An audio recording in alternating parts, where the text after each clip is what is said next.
This is SpaceTime, Series 27, Episode 142, for broadcast on the 25th of November 2024. Coming up on SpaceTime, how the red planet Mars got its moons, our full report on Starship Test Flight 6, and a billion-year shift in the formation of planet Earth's largest ore deposits. All that and more coming up on SpaceTime. Welcome to SpaceTime with Stuart Gary.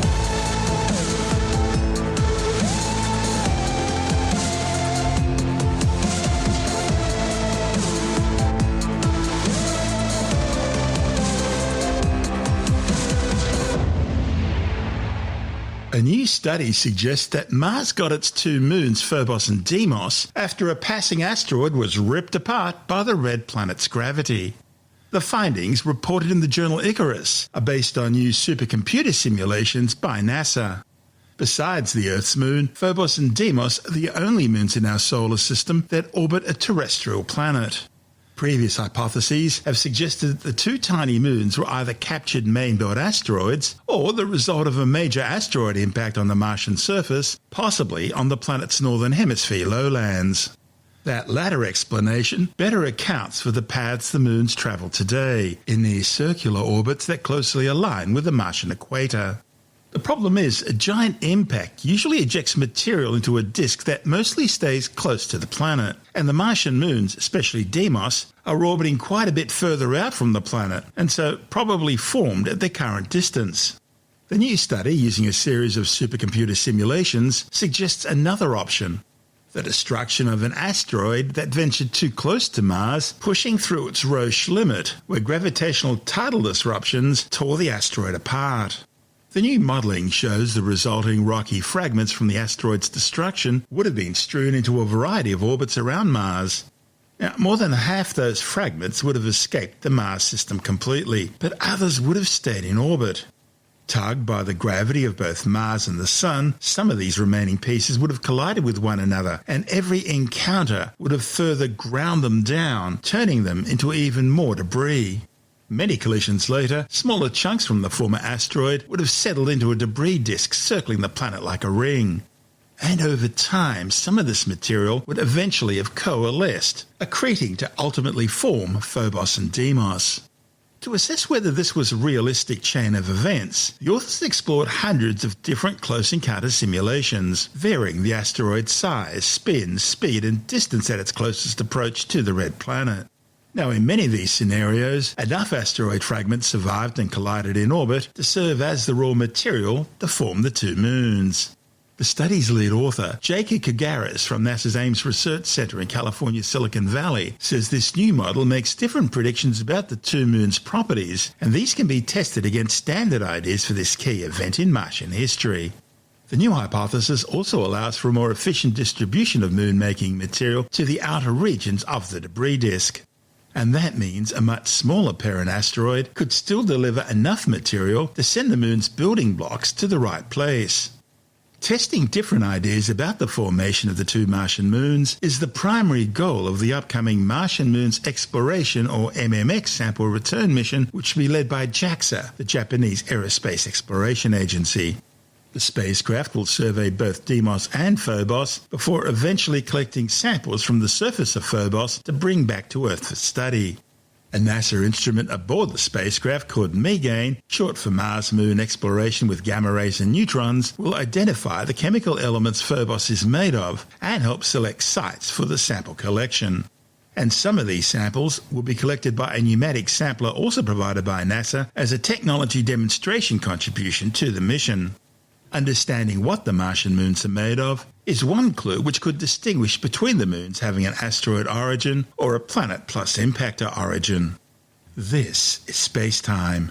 Still to come, SpaceX undertakes a successful sixth test flight of its Starship Mega rocket, and a new study shows a billion-year shift in the formation of planet Earth's largest ore deposits. All that and more still to come on SpaceTime.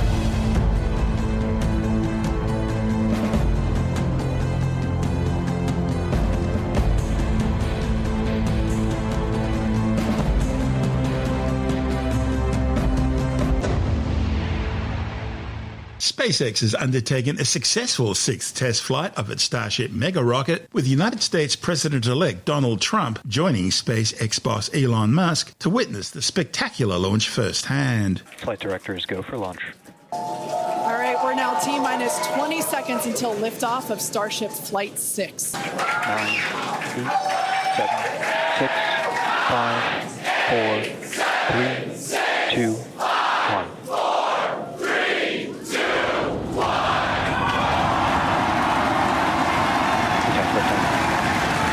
Vehicle is pitching downrange. Booster Raptor, chamber pressure nominal. Booster and ship, avionics, power, and telemetry nominal.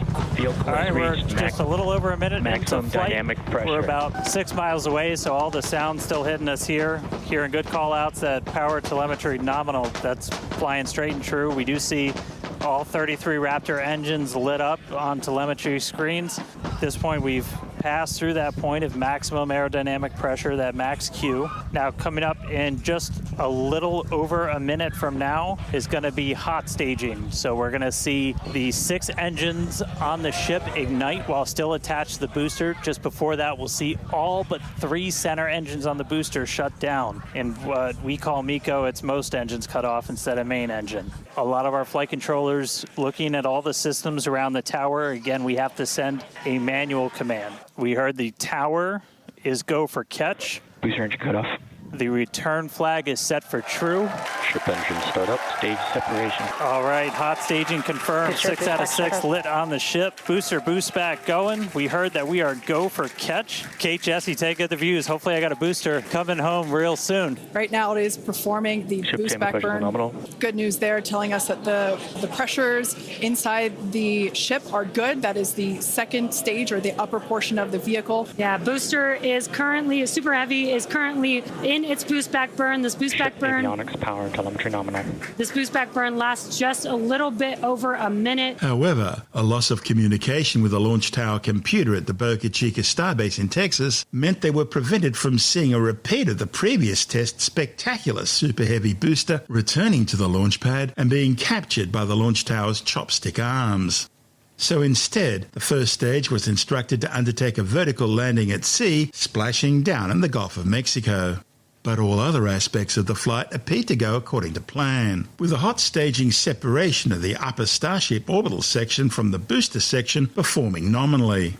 The booster then undertook its boost back re-entry burn, using its underbelly heat shield to belly flop through the atmosphere to burn off speed during the re-entry, and then flipping from the horizontal back to the vertical at the last minute for a perfectly executed landing burn and touchdown on the sea surface. Booster offshore divert. The hot stage has been jettisoned. Yes, visual confirmation of that. Starship is following a nominal trajectory. The next step for booster is going into that landing burn. Again, it'll light up 13 of those engines and then pare down to 3 engines right before booster catch. All right, now just real quick, we did hear the call out, booster offshore divert. Unfortunately, that means that we are no-go for the catch. Both the tower and the vehicle, as well as the operators on console, have been actively evaluating the commit criteria for that return to the launch tower. And unfortunately, we did not have a pass on those commit criteria. So we are no-go for tower catch. There's a lot of things that need to go well in order to line that up. Unfortunately, today we will forego booster catch today. We have an additional objective today to do an in-space relight of a Raptor engine, which again will help us set us up for being able to do deorbit burns, which is Ship chamber pressure nominal.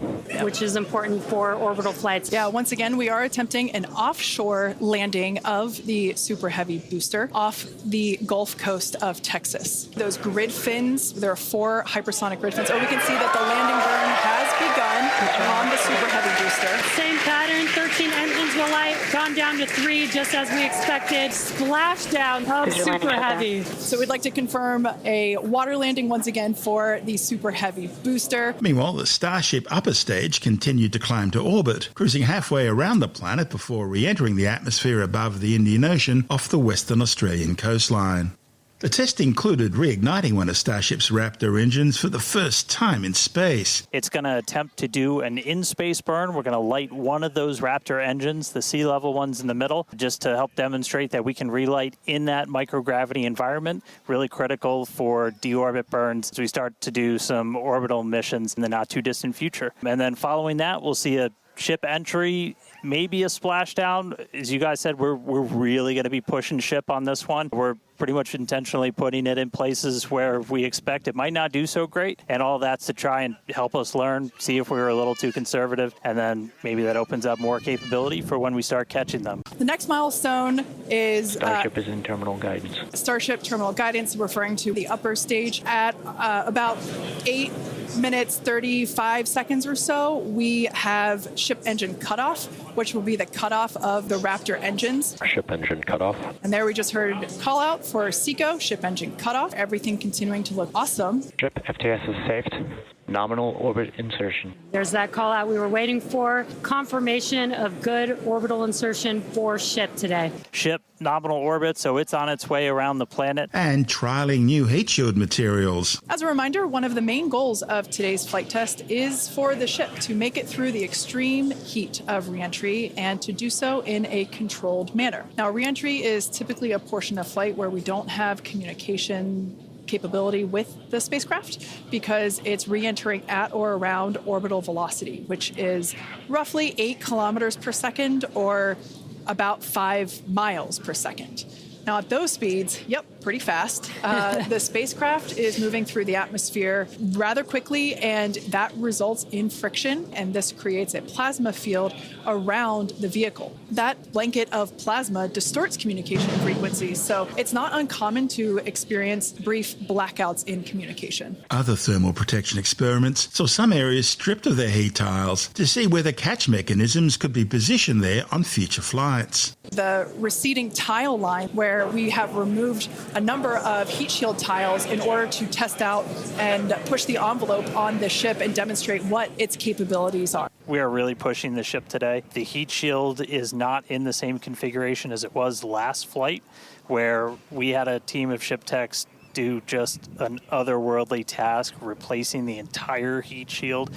Thousands of tiles, installing a backup ablative, and that pretty much set us up to do a pinpoint landing on Flight 5. We did not do that with this one. We have some backup in those really sensitive areas around the flap, but this is an older generation heat shield. And knowing we weren't going to do that, we even went and removed some extra tiles. There are some missing tiles on the nose cone where we're testing some backups. There are some steel-covered tiles in a couple of different spots, and there's also a whole lot more steel of the ship showing. A couple hundred tiles trimmed off the sides, and that's where we might have catch fittings in the future. But color's starting to come in, so it looks like things are going to start heating up, Kate and Jesse. Yeah, fun fact, Dan, we actually removed 2,100 heat shield tiles from Starship in order to basically present that necessary receding line. We want to test the vehicle beyond what we think it is capable of carrying based on our simulations and calculations. So once again,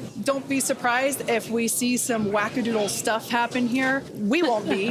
There are a number of things that we are testing out intentionally to see what the ship can take.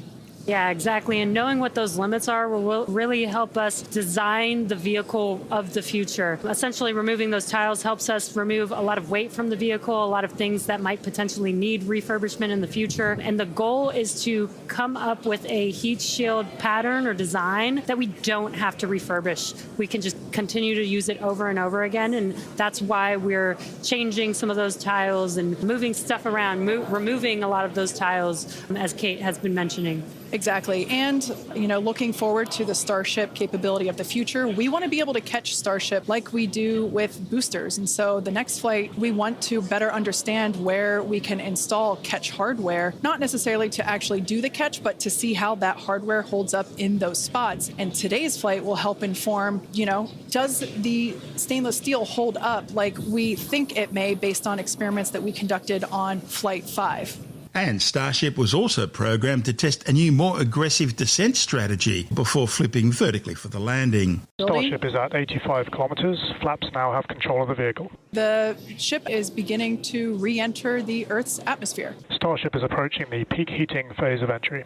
We've got kind of the next-gen ship lined up for Flight 7. It's got all of those heat shield upgrades and everything. And one of the things that we're going to be doing that's most interesting, and one of the reasons we wanted daylight, is we're going to be flying pretty aggressively as ship comes in. We're going to be kind of nose down. We've done it in wind tunnels. We've done it in simulations. You might see the flaps really flapping around trying to control the vehicle. We're betting we might have a little bit more capability than think in just the analysis, but always a chance that bet doesn't pay off, but that just helps us know, like, what are our Starship limits. is now halfway through the peak heating phase of entry. Halfway there, halfway home, guys. Just like the booster, it re-entered the Earth's atmosphere horizontally, bleeding off speed with its underbelly heat shield, and as we've seen on previous flights, displaying stunning plasma wave patterns as it descended through the atmosphere. Interestingly, however, sharp-eyed viewers would have noticed wrinkles or creases developing on the exposed surface of the hull midsection during the descent. It wasn't a major issue as the underlying structure kept the whole thing together, but it was an interesting point of observation. We are also testing out new secondary thermal protection materials. So basically, like, if the heat shield isn't in this one spot, can this other material protect the metal is the thinking there. Also, checking of the ship's structural strength in those areas where we're looking to add that ship catch hardware, just to see if it survives entry. As we've been saying, we've done a lot of calculations and simulations. Similar to Flight 5, we are targeting the same splashdown location in the Indian Ocean, but we are not expecting to recover the vehicle.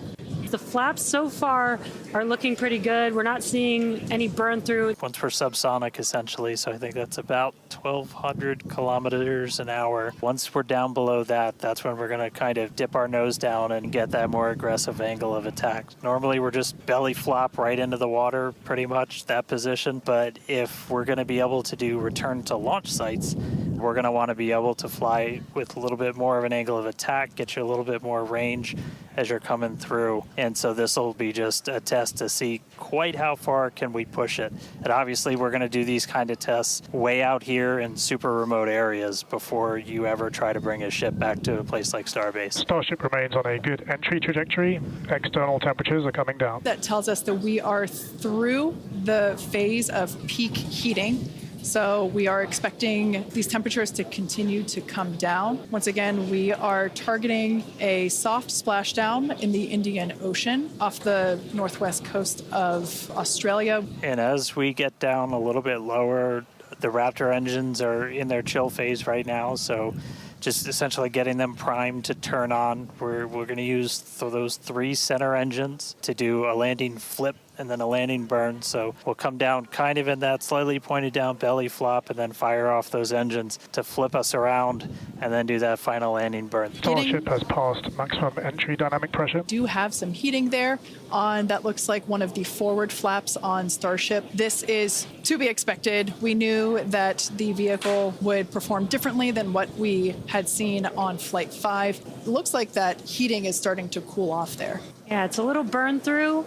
Again, it is important to note when we start seeing that through the ship's descent as well. So like Kate was saying, we're getting some really good data here. Looks like the other flaps are doing a little better than the one that has a little burn through, which is some good news. Starship is slowing down past Mach 1. And go ahead, Starship Dan. has started the subsonic belly flop, remains on a good trajectory. This is when things will start to get a little interesting. So this is when we're moving slower than the speed of sound. Your nose slowly start to tip down, and we're going to try and maintain flap control the whole way. But we are just a couple minutes away from hopefully doing a landing flip and landing burn if the flaps can hold together. This higher angle of attack, we're intentionally doing it to stress those aft flaps, and that will help inform the limits of flap control in order to collect data for future landing profiles. We're looking good so far. We've just got about 5 kilometers in altitude to go. We'll ignite the engines when we're still just a couple hundred meters over the ground, do that flip. Starship is passing through 5 kilometers altitude, remains on a good trajectory. trajectory. As with previous test flights, Starship flipped back to vertical just before splashing down on target an hour and 5 minutes after launch, the whole thing being monitored by a pre-positioned SpaceX buoy anchored nearby. Our ship is doing great so far. There's those engines relighting. What a great reorientation by Starship. Wow. All three down to 2 into the water. Starship is landed. Wow. And we have ship splashed down in the Indian Ocean. And this flight also carried Starship's first ever biological payload. It was a banana hanging all by itself in the cavernous payload bay. Exactly why it was put there has been the subject of some speculation. A camera did monitor it throughout the flight, and importantly, it didn't explode once in space. So it's fair to say the payload bay must have remained pressure tight throughout the mission. This launch also marked the quickest turnaround so far between test flights for what is the world's largest and most powerful rocket. And it was the last test flight for this specific version of Starship. The next test will involve an upgraded version 2 Starship, which will have a slightly altered design with larger fuel tanks. Now, theoretically, that could fly next month, although an actual launch date is yet to be set. Meanwhile, work's already underway on a future third variant of Starship, which will include engines 3 times more powerful than those currently used. That should be ready to fly in about a year. The massive, gleaming 121-metre tall stainless steel rocket is at the heart of Musk's plans to develop an interplanetary colonial transport vehicle, one capable of carrying 100 people at a time on missions to the Moon, to Mars and beyond. In fact, using Starship, Musk hopes to eventually turn humanity into the first multiplanetary species. Current plans will see NASA use a version of Starship, called the HLS, to ferry astronauts and equipment between the Orion spacecraft and the lunar South Pole as part of the Artemis 3 mission in September 2026. Now, after that, it'll be used to shuttle people, supplies and equipment between the Lunar Gateway space station, once it's positioned in translunar orbit, and the lunar surface, helping maintain a permanent human presence on the Moon. And Starship doesn't end there. Musk is also planning to fly an unmanned version of Starship to Mars on a test run also in 2026. That'll coincide with the next Mars transfer window. That's the time when the orbits of the Earth and Mars allow for journeys between the two planets to be kept down to just 6 or 7 months each way. SpaceX sees Starship as the future of the company. Eventually, it'll replace the current Falcon 9 and Falcon Heavy vehicles, as well as the Dragon capsule. And one day, it may even replace some airline services on point-to-point journeys between major cities on Earth, meaning any point on planet Earth will be no more than 90 minutes from any other point. A true glimpse into the future. This is SpaceTime. Still to come, a new study has found that Earth's largest iron ore deposits, found in Western Australia's Pilbara, are about 1 billion years younger than previously thought. And later in the science report, a new study warns that global plastic waste is likely to double by the middle of this century. All that and more still to come on SpaceTime.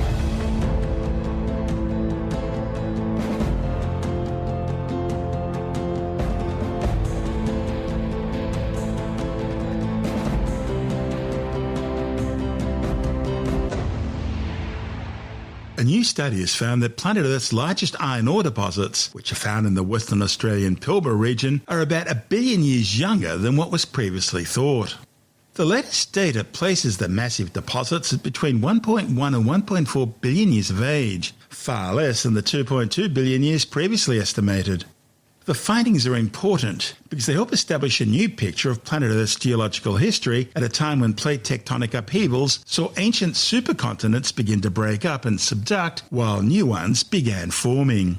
The discovery, reported in the Journal of the Proceedings of the National Academy of Sciences, are based on new geochronology techniques which are far more accurate at measuring the age of iron oxide minerals.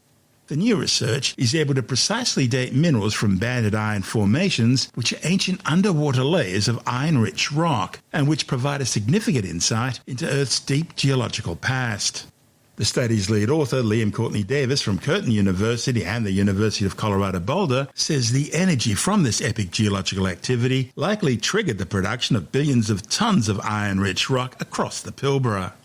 Western Australia is the world's leading producer of iron ore, which is Australia's largest export earner at $131 billion a year.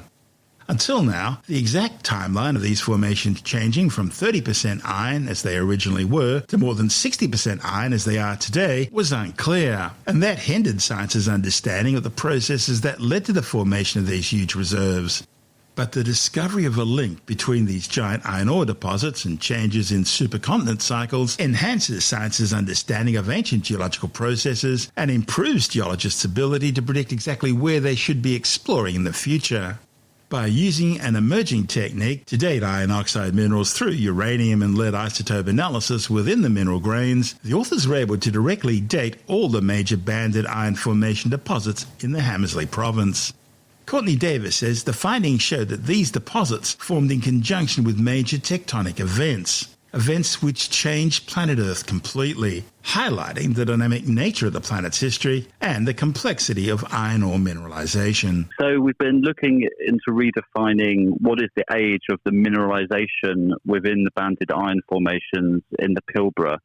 The original banded iron formations that were laid down across the Hamersley are very old. These are about 2.45 billion years old. But for them to actually be a mineral deposit or an iron ore deposit, something has to happen which transforms these banded iron formations from about 40% iron, 30% iron to about 60-65% iron. And this process was originally believed to have happened around 2 billion years ago based on evidence from other minerals in the ore which were not direct indicators of the age. But now at Curtin University we've been developing instruments and methods that have allowed us to actually date iron minerals. So this is iron oxide minerals like hematites, which are the minerals that make up the ore deposits. And through dating of these minerals in most of the major deposits within the region, we found that they're about 1 billion years younger than we previously understood. Why does that matter? Why is that important? So it's important because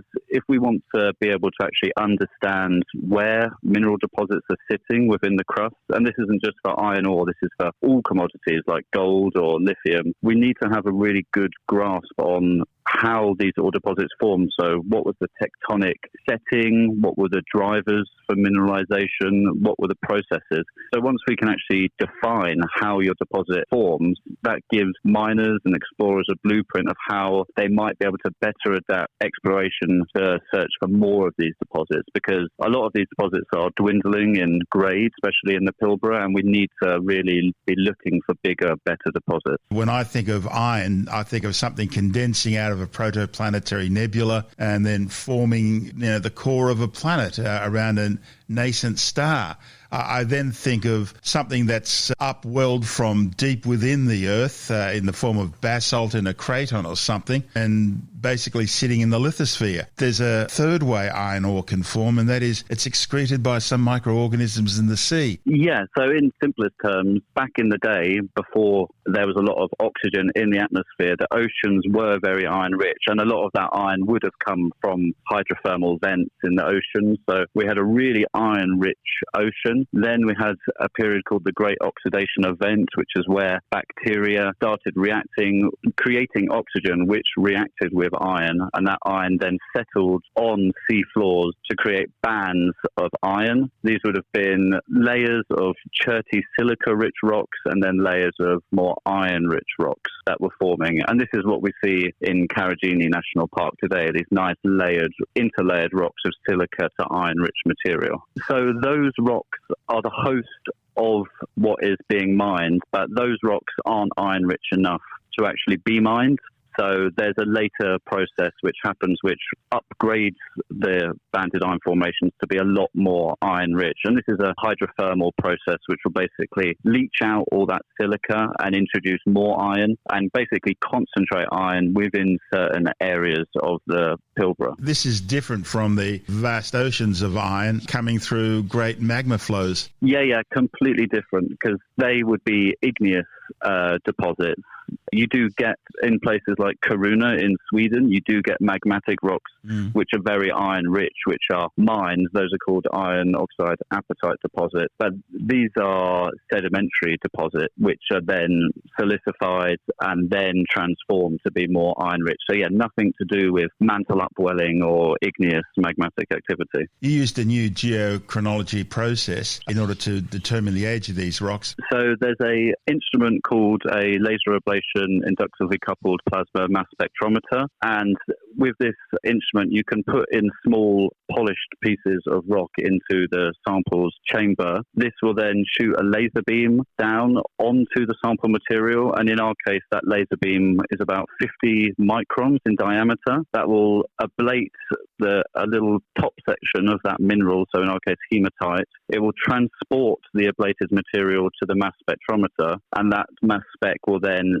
separate out different elements and isotopes. So what we're looking for is to be able to measure the ratio between the uranium and the lead within that tiny little bit of the mineral grain, because uranium decays to lead. So if we know the ratio of that, we can work out what was the exact time that mineral grain crystallized. So this is a uranium-lead dating technique which we've now been able to develop and adapt to use with iron oxide minerals, because previously a lot of the time people date zircons and other minerals which are more amenable to uranium-lead. So this is a new technique which we're applying here, but then we're hoping to use in all different types of environments. There was a lot of continental shifting going on. Tectonic plates were moving, and that aided in this process. Yeah, so we've been able to correlate the periods of the iron ore formation or the economic mineralization with different episodes of continental breakup and coming together. And we've noticed, and it's not just with iron ore, it's with a lot of different commodities.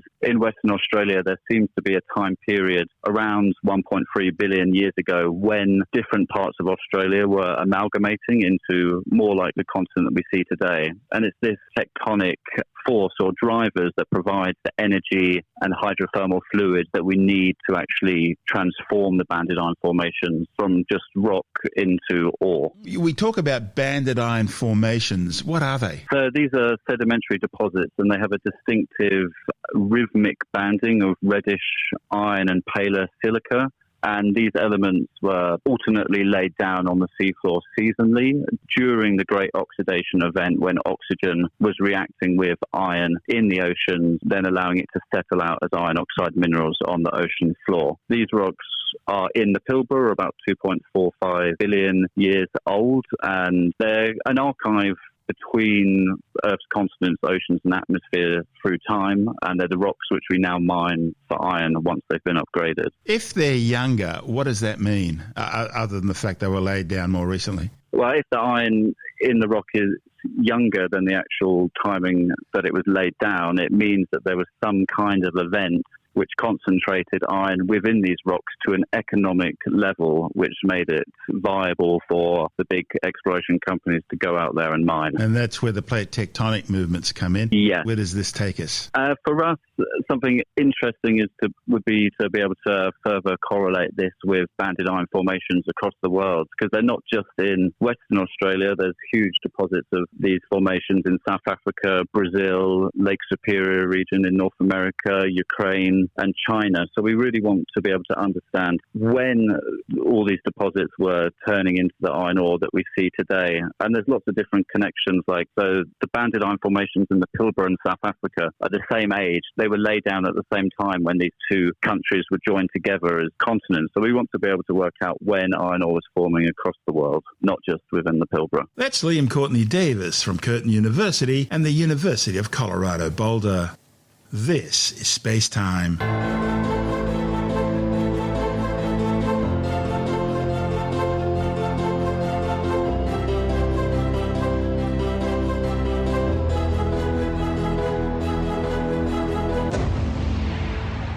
And time now to take a brief look at some of the other stories making news in science this week with the Science Report. A new study shows that if you're over the age of 40, taking an hour-long walk every day could add years to your life. The findings, reported in the British Journal of Sports Medicine, looked at physical activity and life expectancy, showing that if people over the age of 40 were as physically active as the top 25% of the population, they could expect to live an extra 5 years on average. Or to put it more simply, for every 1 hour long walk you take, it adds an extra 3 hours to your life. The study also found that the impact of exercise was greatest for the least active people, who could add an extra 6 hours to their lives simply by taking that 1 hour walk. The authors say the study proves that the costs of physical inactivity are far greater than previously thought. A new study has shown that global plastic waste will double by the middle of this century if humans stick to business as usual.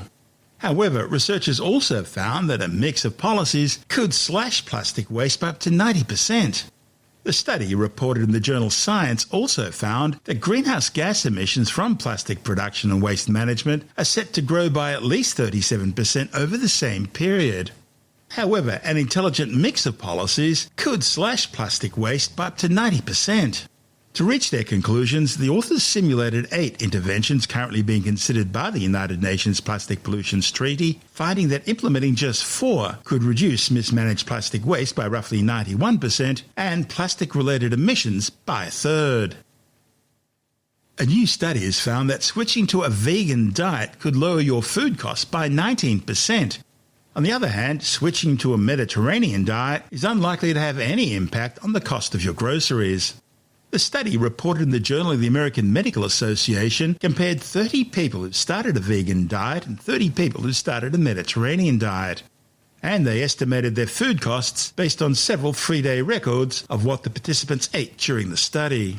Researchers found the lowered cost of the vegan diet were mainly associated with savings on meat and added fats. And these savings clearly outweighed the increased spending on vegetables, grains, fruits, and meat alternatives. The 2024 Ben Spoon Award, the glittering highlight of the Australian Skeptical Calendar, has been awarded to the Cancer Council of Western Australia for its endorsement of the pseudo-medical and unscientific practices of Reiki and reflexology. The award's presented annually at the Australian Skeptics Skepticon Conference, which this year was held in Sydney. It's presented to the perpetrator of the most preposterous piece of paranormal or pseudo-scientific piffle. The Western Australian Cancer Council is a registered charity.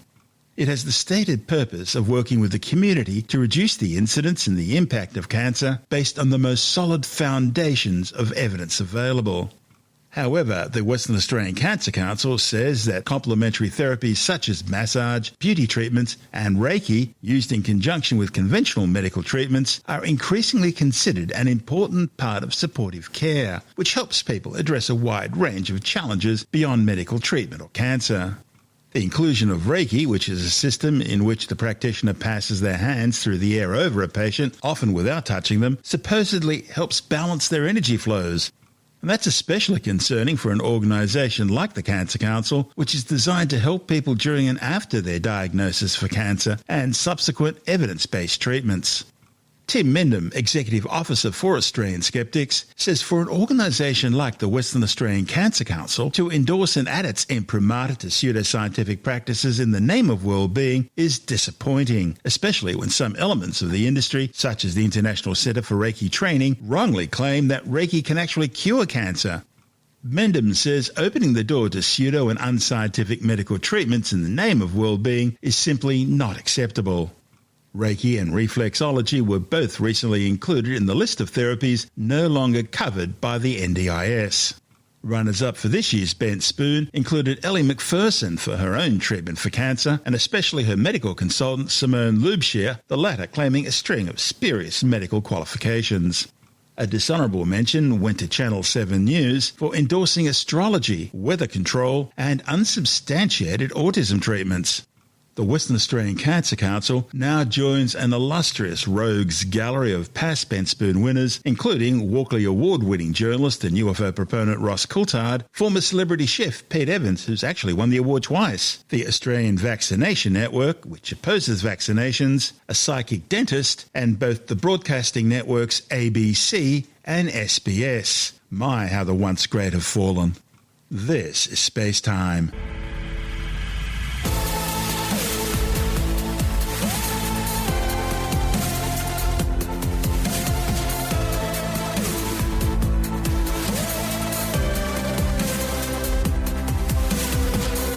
that's the show for now. SpaceTime is available every Monday, Wednesday and Friday through Apple Podcasts, iTunes, Stitcher, Google Podcast, Pocket Casts, Spotify, Acast, Amazon Music, Bytes.com, SoundCloud, YouTube, your favourite podcast download provider, and from spacetimewithstuartgary.com. SpaceTime's also broadcast through the National Science Foundation on Science Zone Radio and on both iHeartRadio and TuneIn Radio. And you can help to support our show by visiting the SpaceTime store for a range of promotional merchandising goodies, or by becoming a SpaceTime patron, which gives you access to triple-episode commercial-free versions of the show, as well as lots of bonus audio content which doesn't go to air, access to our exclusive Facebook group, and other rewards. Just go to spacetimewithstuartgary.com for full details. You've been listening to SpaceTime with Stuart Gary. This has been another quality podcast production from Bytes.com.